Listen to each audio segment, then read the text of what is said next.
ഈ കിടപ്പ് രോഗികളിൽ കാണപ്പെടുന്ന പ്രധാനപ്പെട്ട ഒന്നാണല്ലേ ഈ വ്രണങ്ങളും അണുബാധയും ഒക്കെ. അപ്പോൾ ഇത് തടയുന്നതിനുള്ള അഡാപ്റ്റീവ് ന്യൂമാറ്റിക് ബെഡ് ഇപ്പോൾ വികസിപ്പിച്ചെടുത്തിരിക്കുകയാണ് കാലടി ആദിശങ്കര എഞ്ചിനീയറിംഗ് കോളേജിലെ വിദ്യാർത്ഥികൾ. ദീർഘകാലമായി കിടപ്പിലായ രോഗികൾക്ക് ഏറെ സഹായകമാകും ഈ ബെഡ്. കോളേജിലെ ബിടെക് ബയോമെഡിക്കലിലെയും മെക്കാനിക്കലിലെയും അവസാന വർഷ വിദ്യാർത്ഥികളാണ് ബെഡ് രൂപകൽപ്പന ചെയ്തിരിക്കുന്നത്. കിടപ്പ് രോഗികളിൽ ശരീരഭാരം വഹിക്കുന്ന അസ്ഥികൾ ചർമ്മത്തിലേൽപ്പിക്കുന്ന സമ്മർദ്ദം മൂലം ബെഡ് സോറുകൾ എന്നറിയപ്പെടുന്ന വ്രണങ്ങൾ രൂപപ്പെടാറുണ്ട്. കൂടെ രക്തചംക്രമണത്തിലെ അപര്യാപ്തതയും അണുബാധയും രോഗികളെ ഗുരുതര ആരോഗ്യ പ്രശ്നങ്ങളിലേക്ക് നയിക്കുന്നു. ഈ സാഹചര്യത്തിലുള്ള രോഗികളുടെ കിടപ്പ് സുഖപ്രദവും പരിചരണം സൗകര്യപ്രദമാക്കാനുമാണ് സ്മാർട്ട് സെൻസറിങ്ങും ന്യൂമാറ്റിക് നിയന്ത്രണവും സമന്വയിപ്പിച്ചുള്ള ബെഡിലൂടെ ലക്ഷ്യമിടുന്നത്.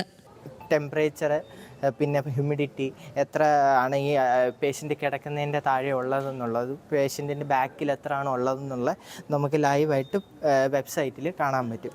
ഇപ്പം പേഷ്യൻ്റ് കിടക്കുന്ന സമയത്ത് ഫോഴ്സ് അപ്ലൈ ചെയ്യുന്നത് നമുക്ക് ഈ വെബ്സൈറ്റിനകത്ത് ലൈവായിട്ട് ഇങ്ങനെ ഡിസ്പ്ലേ ആവും.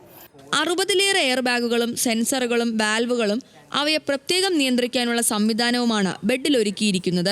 ദീർഘനേരം അമിതമർദ്ദം അനുഭവപ്പെടുന്ന ശരീരഭാഗങ്ങളെ എയർ ബാഗുകളുടെ സങ്കോച വികാസങ്ങൾ നിയന്ത്രിച്ചാണ് വ്രണങ്ങൾ രൂപപ്പെടാനുള്ള സാധ്യത ഇല്ലാതാക്കുന്നത്.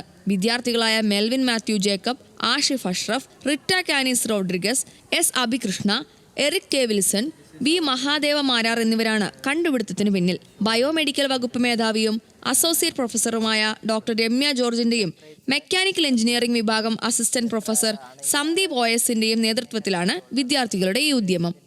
ന്യൂസ് മലയാളം, കൊച്ചി.